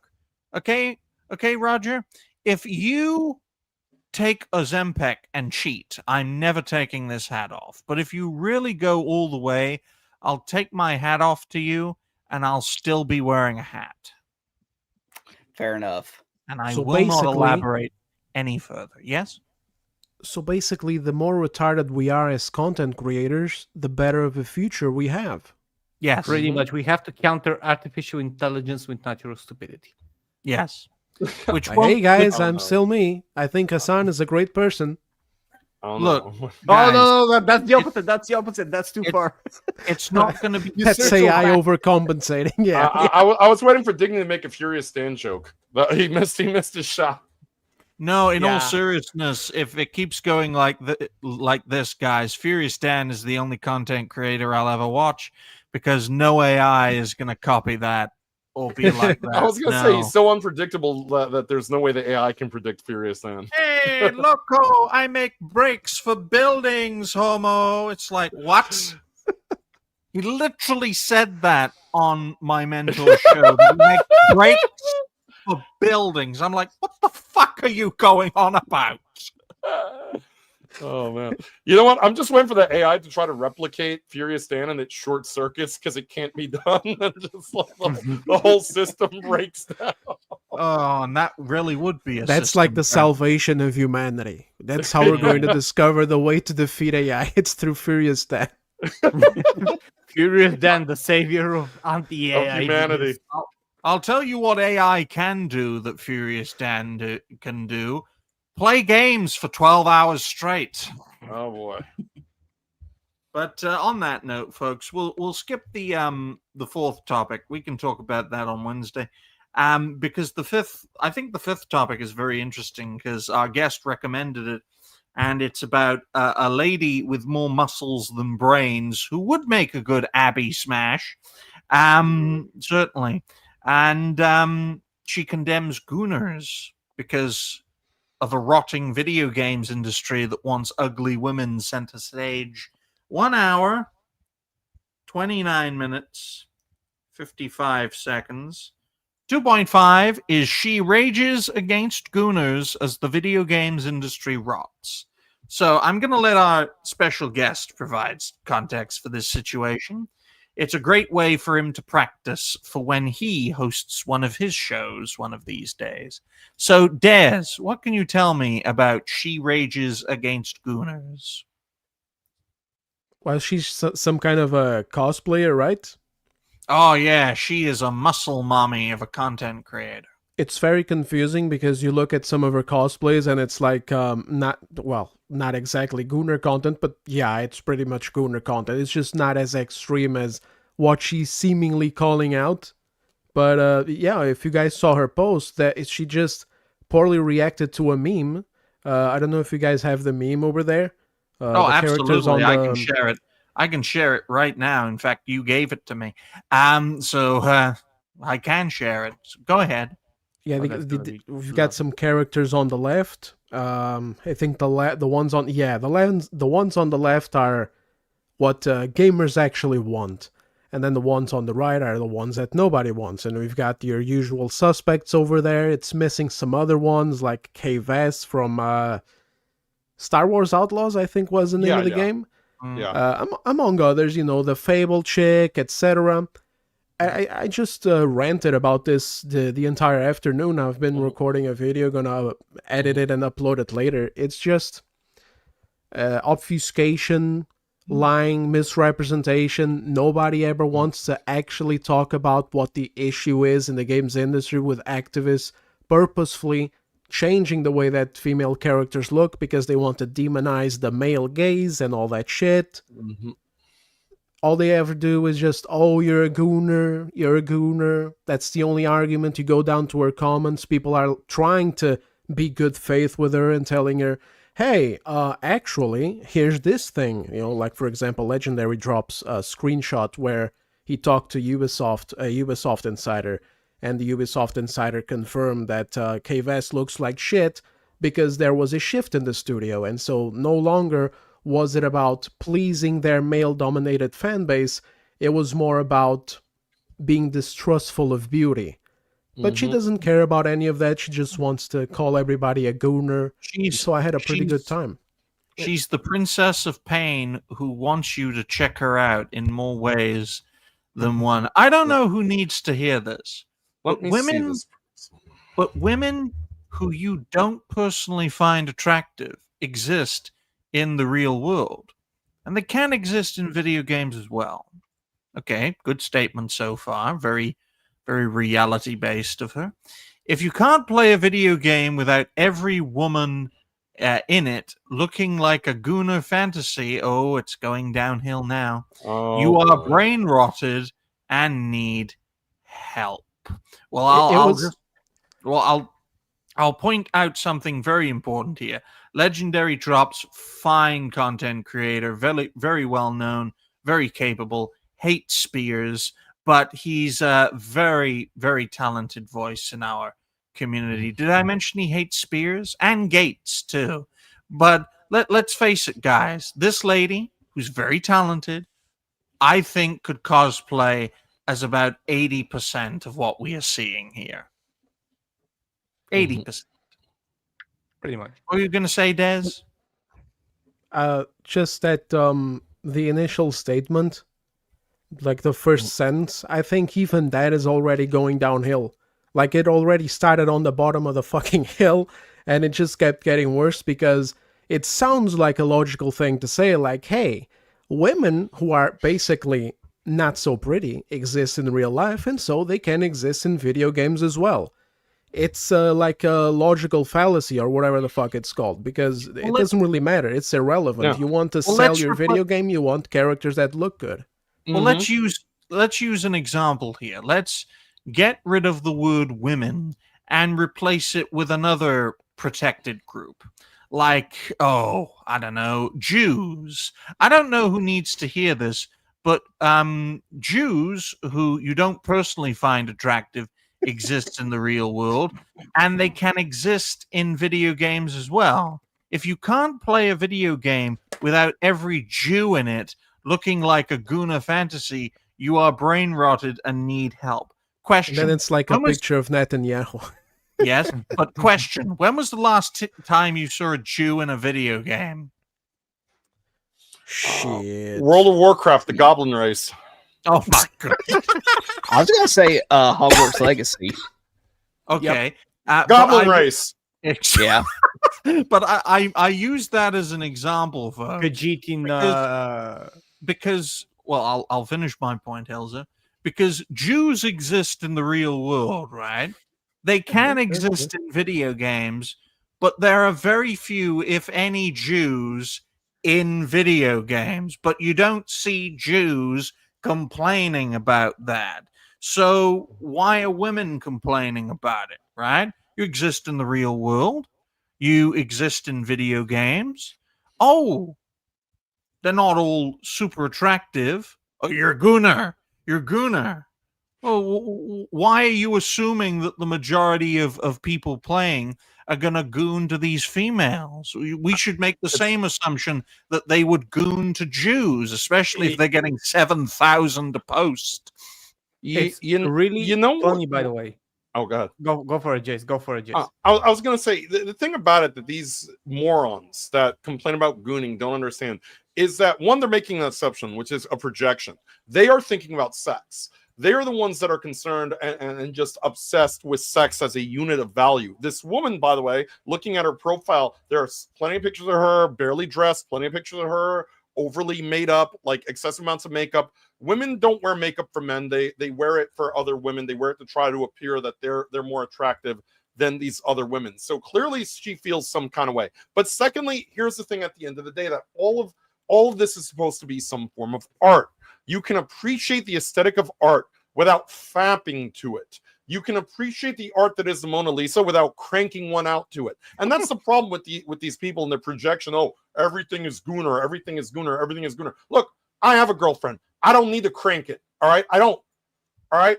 If you got to look at this and say, it's gooner this, gooner that, just because of the fact that let's address elephant in the room. They're not attacking it because you are a gooner. They are attacking it because you are a heterosexual. Exactly. If you were gooning off to men, it would be fine. If you were gooning off to, a particular racial or religious fetish, that would be fine. I know I was making a comedic point by using Jew as an example, because if you think of all the protected groups in the world, they're pretty high up there, folks. But you don't see any of them in video games, okay? You don't. And they don't complain about it, because to them it's not important, which is super ironic considering how much money the games industry makes. But here we are. Here's one for you guys, part of the same topic. Okay, let's go ahead. Here you go. A screen, yeah. It's right there. Come on, Helzo. After years of progress on gender, the male gaze is back with Sydney Sweeney, who again, you just want to fap to Sydney Sweeney. Come on, guys. Progress, by the way. Yeah, that guys, is actual progress.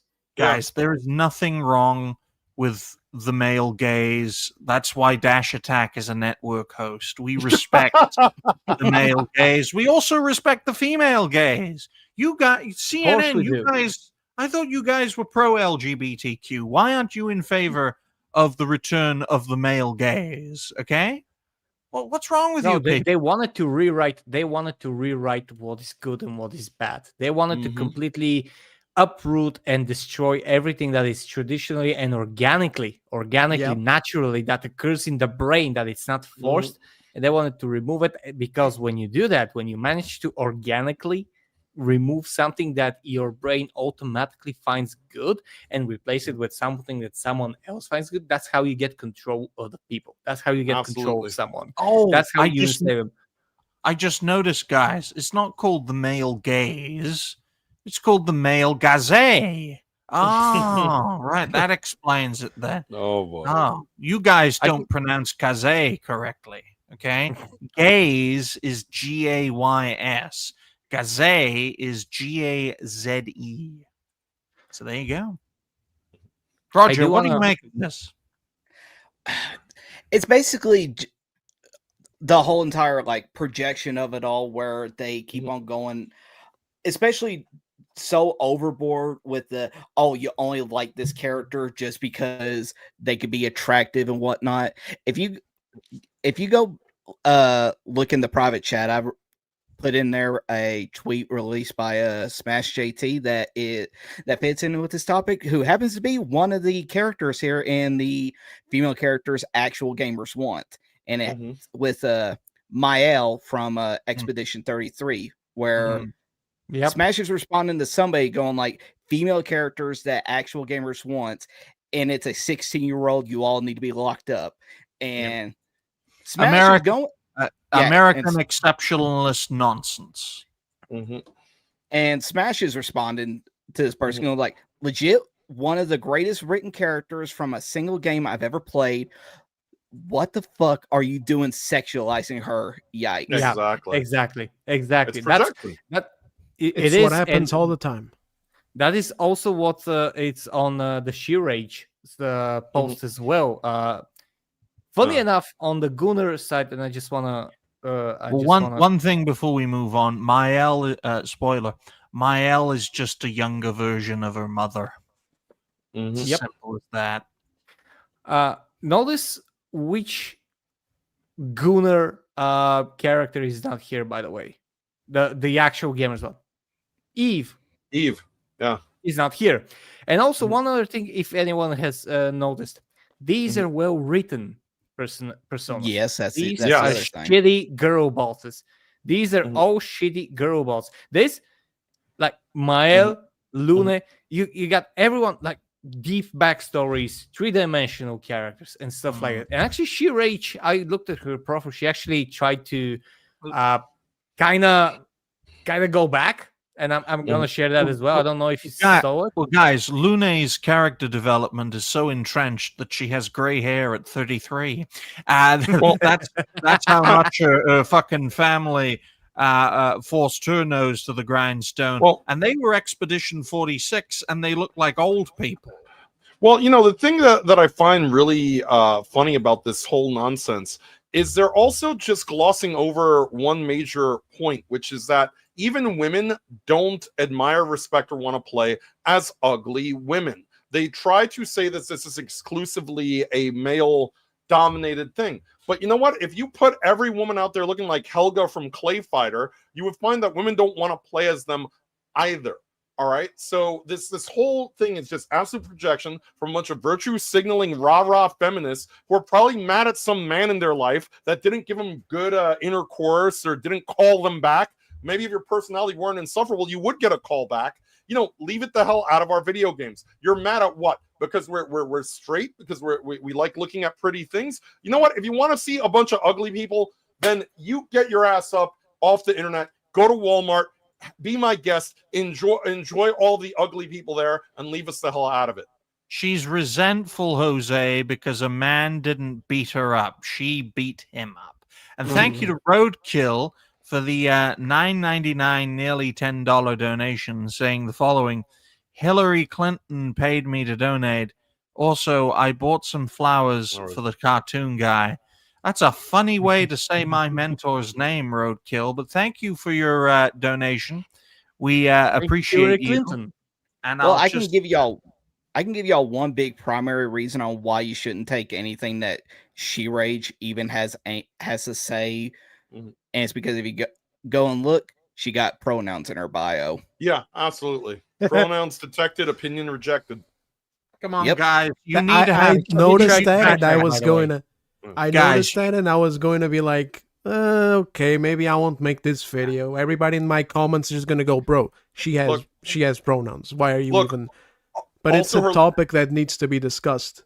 Yeah. Her location is listed as Los Angeles also. So she's in the hotbed of Jesus. mental illness that is California.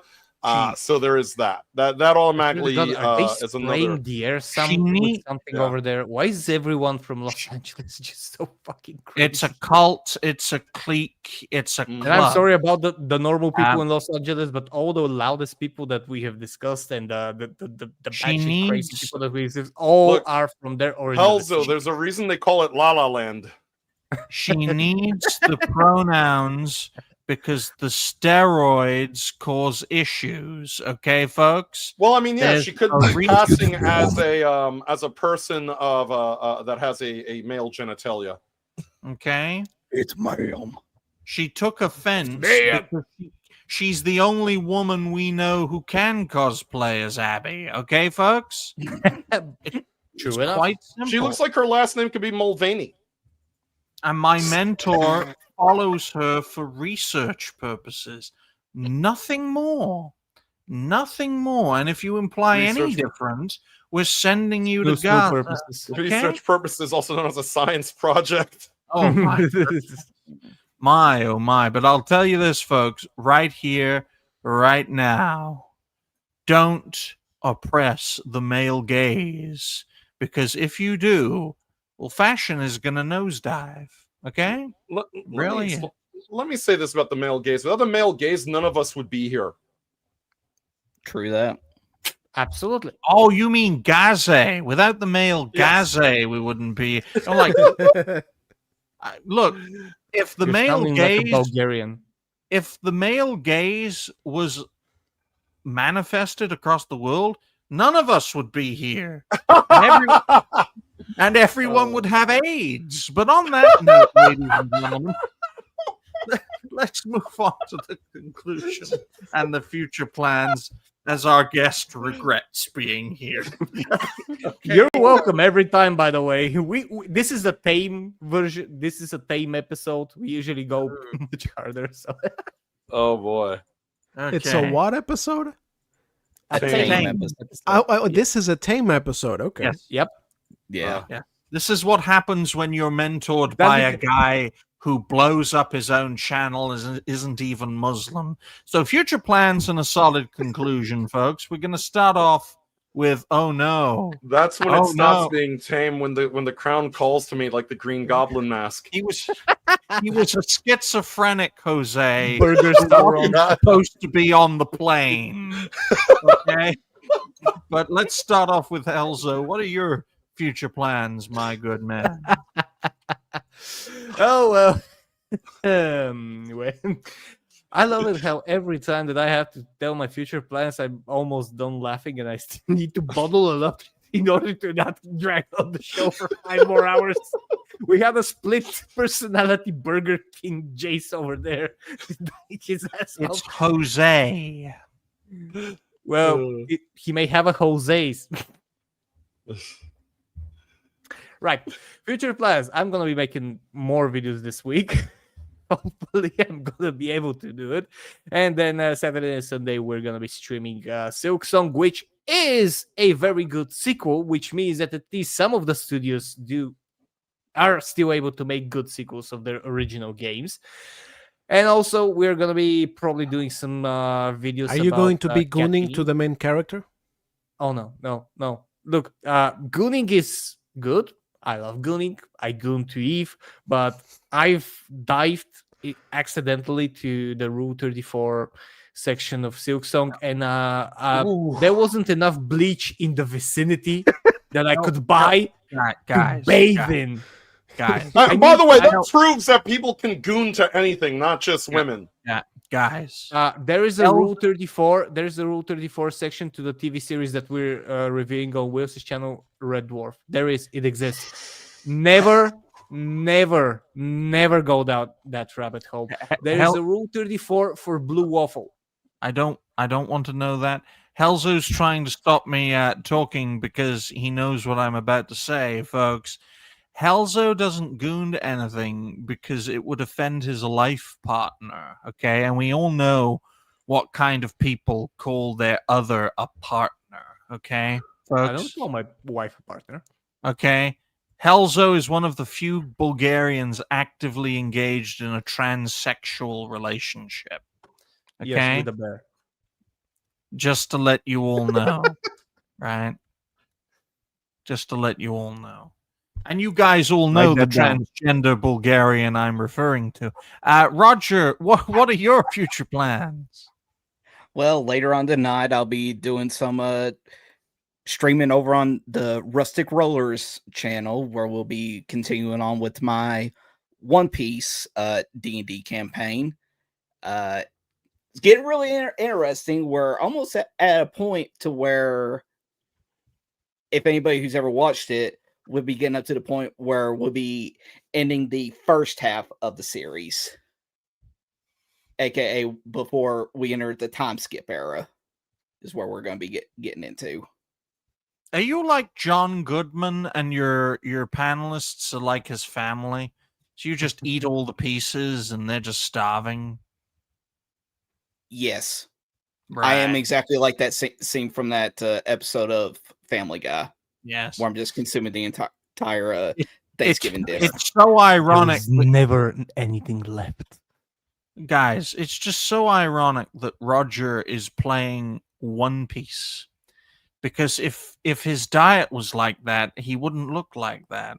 Which is so ironic because I'm probably fatter than Roger is, but you can't see that.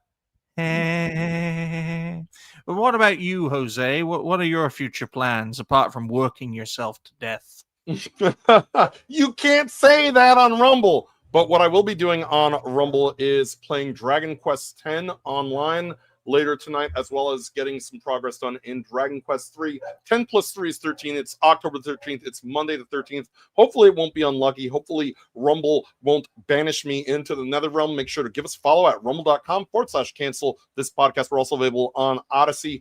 And of course, John's show comes to you, Alcohol Tuesday, happy hour, 5 p.m. Eastern. I hear he has a guest lined up. So there is that. So good luck to him. Yeah. October Sky says, I haven't worn a one piece since I was a baby. Well, I love wordplay because One Piece is the name of a franchise. Don't October Sky, do not go on Google or Bing right now and type Black 90s space movie. Just don't. Don't do that. Please don't. Don't do it. Don't do it. One Piece is the name of a franchise that is nearly 30 years old, which is the most insufferable premise I've ever seen. Because how do you spend nearly 30 years on a story and it's called One Piece? Do you know how that fucker's gonna end that story? They find the treasure and it's half a fucking piece. Now we're gonna spend another 30 years trying to find the second piece, and it's gonna be called Two Piece. I wouldn't be surprised if that happens. There's actually theories about that, and if that happens, people are gonna love it because that's the kind of fandom this show has. My favorite theory is that they find it and it's the first volume of One Piece. Yep. I read that well. And then they find the second piece. They put the two pieces together. They finally created the One Piece. And then it says one of two pieces. And then Two Piece, the sequel, gets released. And I want to fucking destroy this franchise for dear life. And you want to go to peace. Indeed. And then it'll get shattered, and then the new franchise will be called Lots of Pieces, also known as the MCU. Des, what are your future plans? Well, I'm back to my chaotic and scheduled routine of uploading videos, talking about all manner of things in the games industry. Tonight I'm going to be editing a video on this whole male gazé thing, big discussion, diving deeper into the topic. It's going to be around 30 minutes or something.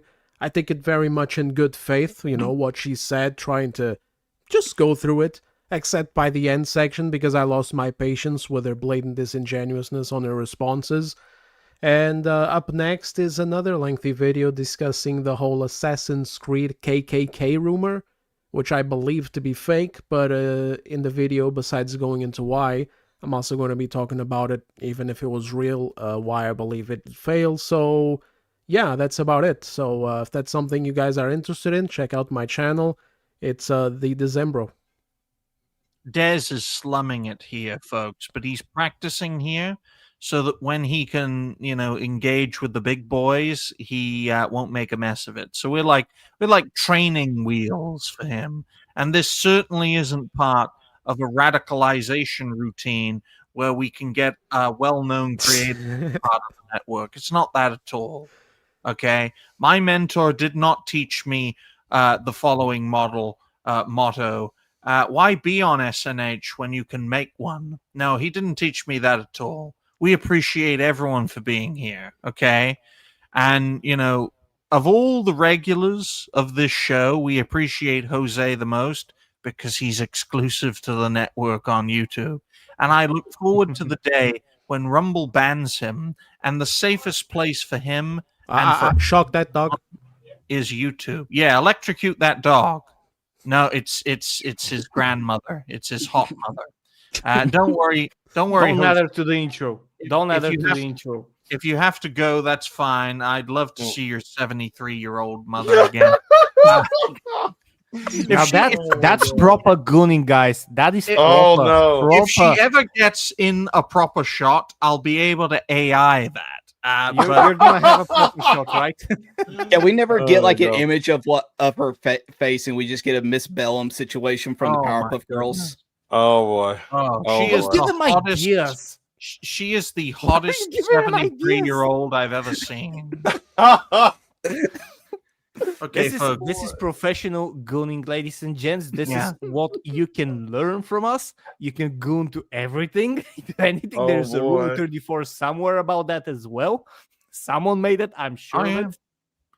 Yeah, If there's and something the left 73, cannot she turns accuse you 70 of Jason. She turns 73 Friday. what a birthday. She can pleasure me up top and on the bottom. Oh, Because the boy. great Oh my thing about God. old women, No, folks, that's gonna be a cream cake.